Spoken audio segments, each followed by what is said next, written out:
Cerita ini merupakan kenyataan dari hidupku. Namaku Surya. Usia sekitar 32 tahun, sudah beristri. Usia 24 tahun, istriku cukup cantik menurutku. Aku bukan orang kaya, malah hidupku pas-pasan. Rumahku memang di tengah kota, tetapi di dalam kampung yang agak kumuh dan padat. Aku bekerja sebagai office boy, tidak jauh dari tempat tinggalku, sebuah rumah kecil peninggalan orang tuaku. Aku sebagai anak tunggal, mewarisi rumah yang tak seberapa. Istriku Mirna adalah warga yang tinggal tidak jauh dari rumahku. Dia juga dari keluarga yang miskin. Ayah Mirna meninggal 2 tahun yang lalu. Selama ini kehidupan keluarga mereka sepenuhnya aku yang menopangnya. Aku membayar kontrakan rumah mereka. Dan untuk makan sehari-hari kedua rumah kami, menu masakannya dimasak oleh ibu mertua. Rina yang tinggal mengontrak tak jauh dari rumahku, kehidupannya juga sangat pas-pasan. Suaminya bekerja sebagai tukang ojek. Kadang-kadang jika mendapat hasil yang agak banyak, dia membantu membeli beras untuk rumahku. Tapi itu jarang, sebulan paling cuma sekali, dan itu pun tidak terlalu banyak. Saya tidak dapat menyalahkan si Dul, demikian panggilan suami Rina, karena tidak mudah mencari nafkah pada masa ini. Aku lupa, istriku juga bekerja sebagai office girl di gedung yang sama denganku. Dulu aku yang mengajak dia bekerja. Aku bukan pria yang jagoan dan tidak pula memiliki barang yang istimewa. Setiap malam istriku selalu meminta JTH-nya. Kadang-kadang aku tidak mampu memenuhi keinginannya dengan alasan aku lelah. Namun Mirna tidak putus asa. Dia upayakan. Aku tidak mampu terjaga lama. Paling lama bisa bertahan 5 menit. Tetapi seringnya pada bagian pertama aku sudah tiba duluan. Sekitar sejam biasanya aku bisa bereaksi lagi. Istriku kelihatan berusaha mencapai puncaknya, tetapi yang lebih sering aku sudah tiba duluan. Kalau sudah begitu, istriku berhenti mengusikku. Besok paginya, biasanya dia sudah berusaha lagi. Istriku sebetulnya mempunyai keinginan yang tinggi. Wajahnya cukup menarik, meskipun tidak secantik artis, tetapi wajahnya bersih, tanpa jerawat dan hidungnya tidak pesek. Itulah sedikit latar belakang kehidupan pribadiku dengan istriku. Jadi tidak ada yang istimewa sebetulnya untuk ditulis sebagai cerita. Namun paparan berikutnya inilah yang unik dan mungkin layak untuk disimak, karena jarang ditemukan dalam keluarga normal. Kehidupan perekonomian kami makin berat, sehingga akhirnya kami tidak sanggup membantu mertua untuk biaya kontrakan rumahnya. Beliau bersama adik istriku Silina kemudian berkumpul di rumahku. Dengan bantuan pinjaman dari kantorku dan juga istriku, aku membangun rumahku menjadi 2 lantai, sebab rumahku hanya memiliki 1 kamar. Ibu mertuaku dan adik iparku menempati bekas kamarku di bawah. Dengan bergabungnya ibu mertua dan Lina, rumahku jadi makin ramai. Namun Mirna tidak berubah. Dia tetap menuntunku setiap malam.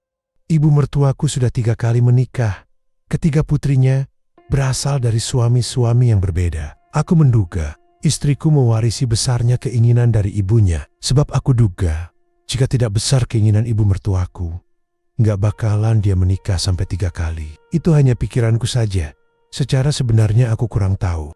Setelah sebulan ibu mertuaku bergabung, aku mulai disuguhi minuman yang katanya obat untuk kesehatan. Aku bukanlah orang yang suka minum jamu karena tidak tahan rasa pahit. Namun aku selalu dipaksa, dan kalau minum selalu ditunggu oleh mertuaku. Aku bertanya kepada istriku, kenapa ibu selalu memaksa aku meminum jamu? Istriku menjawab agar aku tidak mudah sakit dan kuat bekerja.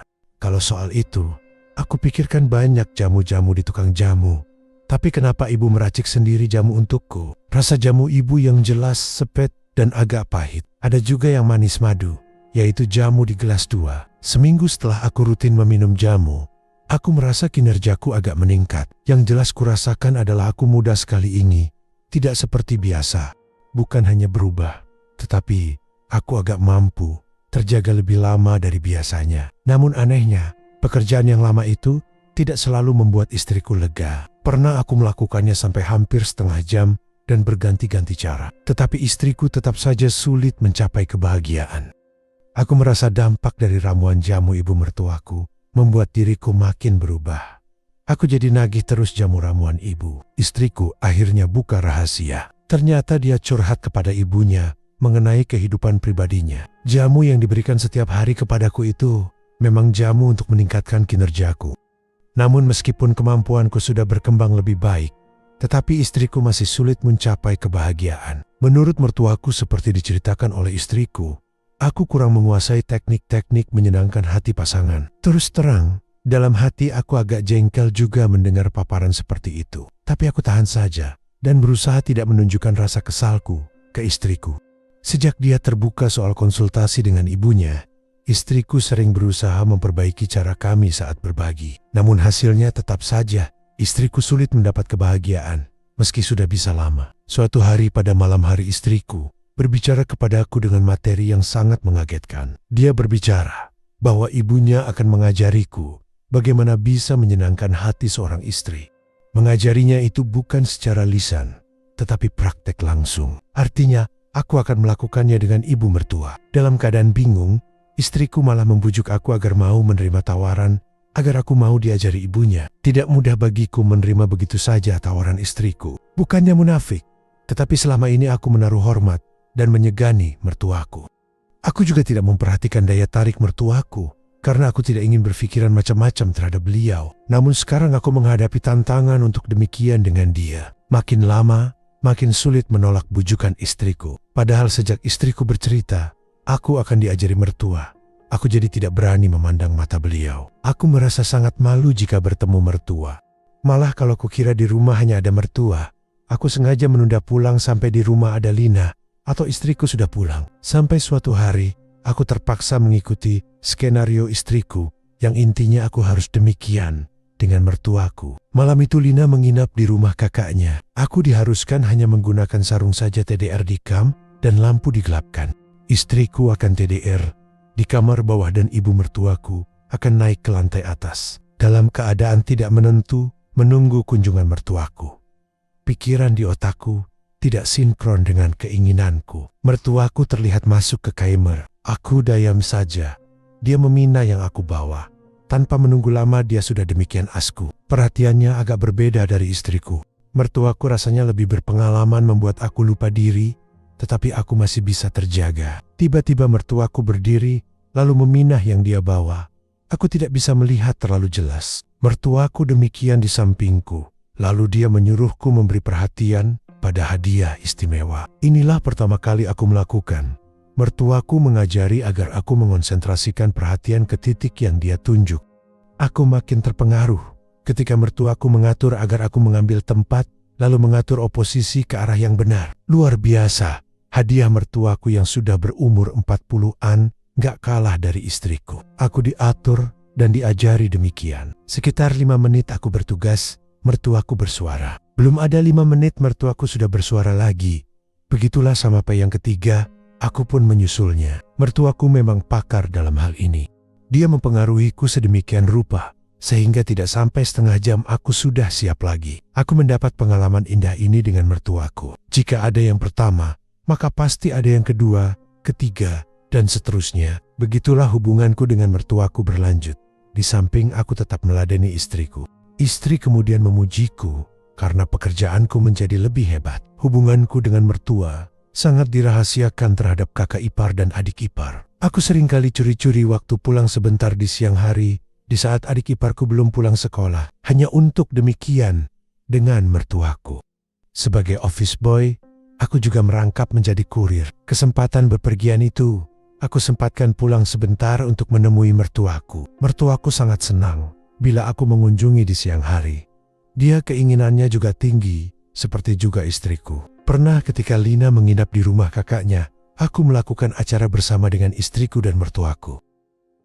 Situasi memang cepat berubah. Suami Rina ikut program TKI bekerja di Korea. Rina kemudian bergabung ke rumahku. Mereka bertiga menggelar kasur TDR di kamar bawah. Hubunganku dengan mertua sejak itu agak terganggu. Sulit sekali mencari waktu senggang yang aman. Jika seminggu aku tidak demikian dengan mertuaku, maka mertuaku pagi-pagi sekali, sekitar jam 3, dia naik ke kamarku, lalu membangunkanku. Sebagai seorang yang sudah berkeluarga, Rina menangkap ada sikap aneh antara aku dan mertua. Feeling perempuan agaknya susah dikelabui. Kak Rina tidak pernah sekalipun memergoki aku demikian dengan mertuaku. Tetapi dia mencurigai aku punya hubungan khusus dengan mertua. Kak Rina menanyai istriku mengenai kemungkinan adanya hubungan aneh. Istriku mengaku kepadaku bahwa dia tidak bisa berbohong ke kakaknya dan menceritakan terus terang. Malah dari awal hubunganku dengan ibunya diceritakan semua. Bukan istriku saja yang diinterogasi, Tetapi mertuaku juga didesak untuk berterus terang. Mengetahui bahwa Mirna sudah menceritakan apa adanya, mertuaku tidak bisa berkilah lagi. Aku jadi malu sekali rasanya jika berpapasan dengan Kak Rina. Aku tidak ingin demikian dengan dia karena rasa malu itu. Suatu hari ketika aku sedang makan sendirian di bawah, di mana istriku sudah naik ke tempat TDR lebih dulu, aku didekati Kak Rina. Dia berkata sudah tahu semua kisah di rumah ini. Aku diam saja, tidak bisa membela diri. Dari roman mukanya tidak terlihat dia marah atau benci. Matanya malah genit. Daripada aku bingung menjawab semua ocehannya, maka aku tanya saja, "Apakah kamu mau juga mengajariku?" Tanyaku. Aku juga pengen dong. Suamiku kan gak ada. Daripada berulas sendiri, mendingan yang beneran. Entar dulu, aku tanya istrimu. Mana tahu dia bilang gak boleh. Aku kan gak enak, katanya. Lalu bergegas naik ke kamar istriku. Sekitar sejam kemudian, Kak Rina turun sambil senyum-senyum. "Boleh kok," kata istrimu, kata Kak Rina. Sekarang aku yang bingung. Kakak iparku ini kayaknya sudah gak sabar. Tapi mau di mana? Di bawah ada adik iparku yang masih remaja. Di atas ada istriku. Ini yang memusingkan. Sehingga aku tanya, "Maunya di mana, Kak?" Tanyaku. "Ya di kamarmu. Si Mirna sudah memperbolehkan kok. Tapi syaratnya dia harus dapat dulu, baru selanjutnya kalau dia sudah tertidur, baru kamu demikian ke aku," katanya sambil berbisik. Setelah selesai makan dan ngudut sebatang ditemani secangkir kopi buatan Kak Rina, aku naik ke kamarku. Rupanya istriku masih belum tidur. "Bang, Kak Rina minta juga tuh. Tadi dia sudah ngomong sama aku. Tapi abang bahagiakan aku dulu ya bang. Aku kan sudah nunggu abang dari tadi," kata istriku. Aku menyenangkan hatinya sekitar 10 menit. Aku masih bisa terjaga. Istriku bilang dia sudah cukup karena terasa capek dan ngantuk. Aku sebetulnya ingin menyelesaikan tugasku, tetapi mengingat masih ada tugas lagi, maka aku terpaksa menunda. Aku lelah, sehingga akhirnya tertidur hanya dengan saroweng saja. Entah jam berapa aku merasa sesuatu, kulihat di keremangan KMR, ternyata Kak Rina yang demikian. Setelah dia rasa cukup acara awalan itu, Kak Rina meminta ke acara utama. Aku mengingatkan agar jangan berisik, malu kedengaran tetangga. Kak Rina berusaha menahan suaranya. Tetapi menjelang akan tiba, dia malah agak setengah bersorak gembira. Aku masih belum apa-apa. Setelah dia menyelesaikan istirahatnya, aku ulang lagi. Sampai akhirnya, Kak Rina dapat sampai 5 kali, baru aku menyusulnya. Dengan agak terhuyung karena kata dia lemah banget, dia turun ke kamarnya. Aku meneruskan TDR. Rasanya belum lama aku tertidur. Sudah ada lagi yang terasa berbeda. Kulihat sumbernya. Ternyata dia adalah mertuaku. Istriku yang terganggu tedenya tadi menonton ibunya demikian. Mungkin dia pun terpengaruh lagi, sehingga dia minta lagi. Di luar keadaan sudah mulai terang, padahal aku masih agak mengantuk. Aku bilang ke istriku agar dia berangkat duluan ke kantor dan memberitahu orang kantorku bahwa aku ada urusan pagi, nganter surat sehingga agak siang baru masuk kantor. Aku manfaatkan tidur sampai jam 10 pagi, baru aku bergegas mandi dan sarapan. Ibu dan Kak Rina sudah menyiapkan sarapanku. Sambil aku menyantap sarapanku, Kak Rina dan ibu mertuaku berada di kiri dan kanan.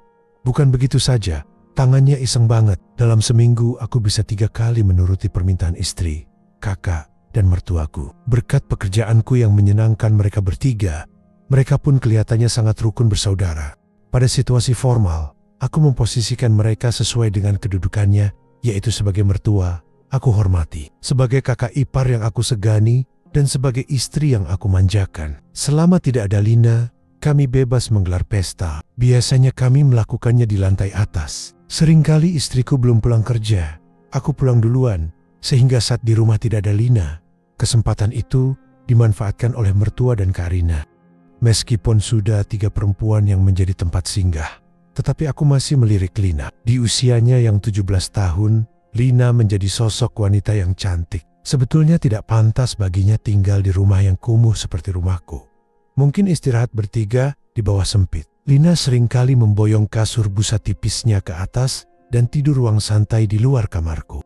Sebetulnya dia penakut, tetapi karena di atas lega dan semilir, maka dia memilih melawan rasa takut. Kalau dia tidur di atas lampunya tetap nyala sehingga terang benderang. Sebetulnya aku agak terganggu, karena pasti suara istriku bakal terdengar keluar, tapi istriku tidak bisa menahannya. Aku mencermati sorotan mata Lina, agak menyidik ke aku. Aku bertanya dalam hati, apakah Lina mengetahui apa mencurigai hubunganku dengan mertua dan kakak ipar. Menurut istriku, kayaknya Lina nggak tahu. Tapi kalau tahu ya udah, mau apa lagi? Orang kenyataannya begitu. Yang penting dia tidak cerita kemana-mana, kata istriku. Aku menganggap Lina tahu biar aku tidak terlalu repot memikirkan. Apalagi perempuan itu instingnya kuat. Mereka bisa menangkap perubahan perilaku orang di sekitarnya yang tidak seperti biasanya. Beda dengan laki-laki yang tidak menangkap sinyal yang terpancar dari lingkungan sekitarnya.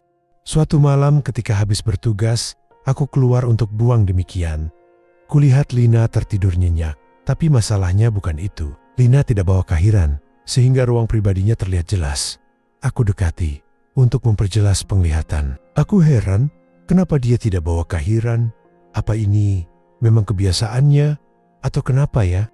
Malam itu aku tidak berani mengusik, kecuali berlalu begitu saja. Namun gambaran yang aku lihat tadi selalu berputar-putar di kepalaku, sampai aku menduga dia berlaku begitu hanya pura-pura TDR dan sengaja menarikku. Tetapi sajian itu sangat menarik dan sayang kalau dimakan orang lain. Begitu pikiranku.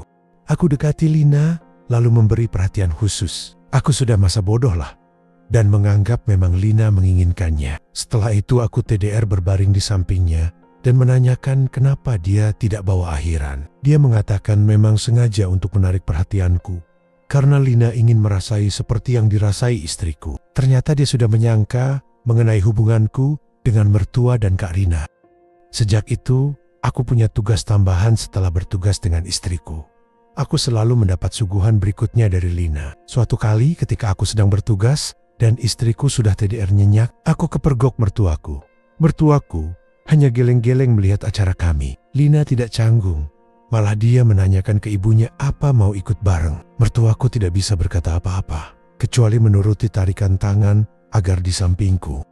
4 perempuan dalam satu rumah bisa diajak semua. Ibu mertuaku tidak hanya rajin meramu jamu buatku agar tetap tegar menghadapi begitu banyak tantangan. Sejauh ini aku tidak menggunakan alat tambahan apapun, tetapi mereka semua ternyata aman-aman saja, tidak hakiki. Lina telah menamatkan sekolahnya, tetapi tidak ada biaya untuk lanjut ke perguruan tinggi.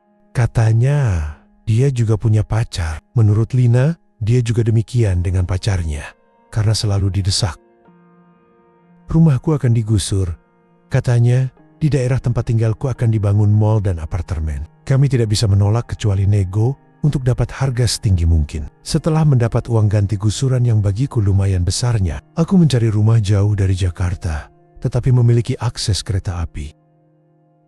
Bosku tahu bahwa aku akan membangun rumah. Perusahaan tempatku bekerja bergerak di bidang perlengkapan pembangunan rumah. Kata bosku, perusahaan akan membangunkan rumah untukku dan aku tidak perlu membayar. Karena rumahku itu adalah merupakan rumah contoh. Perusahaan tempatku bekerja ingin memperkenalkan kepada masyarakat di sekitar tempat tinggal baruku cara murah membangun rumah dan cepat. Aku meminta bosku membangun rumah 2 lantai dengan 3 kamar. Hanya sebulan rumah baruku sudah terwujud dengan desain yang modern dan rapi. Masyarakat di sekitar tempatku tertarik untuk membeli paket rumah seperti yang aku miliki. Berkat promosi rumahku, perusahaan jadi dapat order banyak sekali. Sementara itu di rumah baru dengan ruang yang lebih lega, kami jadi lebih leluasa melakukannya. Aku menempati kamar bawah, sedang di atas ada 2 kamar yang ditempati ibu dan kakak ipar, serta adik iparku. Rumah tiba-tiba gempar karena Lina hakiki. Kami semua bingung. Bukan bingung siapa ayahnya, tetapi bagaimana cara mempertanggungjawabkan. Lina meyakini itu adalah hasil denganku, karena dia sudah 3 bulan tidak demikian dengan pacarnya atau siapapun. Pacarnya sudah putus dan pergi ke kota lain. Akhirnya rapat keluarga memutuskan bahwa itu akan diurus oleh istriku dan dianggap sebagai hasil dari istriku. Beberapa bulan kemudian seorang anak laki-laki dengan keadaan yang sehat. Aku memberi nama Jaya Kumbara. Setelah 2 tahun Lina hakiki lagi. Kali ini adalah perempuan. Lina tidak berminat memiliki suami, kecuali hanya menginginkan aku sebagai tempat mewujudakan semua keinginannya. Sekian dan terima kasih. Begitulah yang terjadi hingga kini di rumahku. Entah sampai kapan, aku pun tidak tahu. Semoga teman-teman terhibur.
Tak pernah, Ai berjalan bergandengan tangan dengan seorang wanita.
Jadi lucu, tapi gemesin, dan tambah cantik. Ucapku polos, kamu ini ya, kata Kak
Nama Kak Irma sudah menyusul dengan pakaian rapi berhijab dan menggunakan cadarnya.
Itu juga, ucap Kak Irma membuat aku tersenyum dan agak malu setelah aku menampilkan diri Kak Irma.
Yang memajikan saja Ardi tidak takut, timpal Rara sambil memegangi tanganku. Tuh lihat Ardi sampai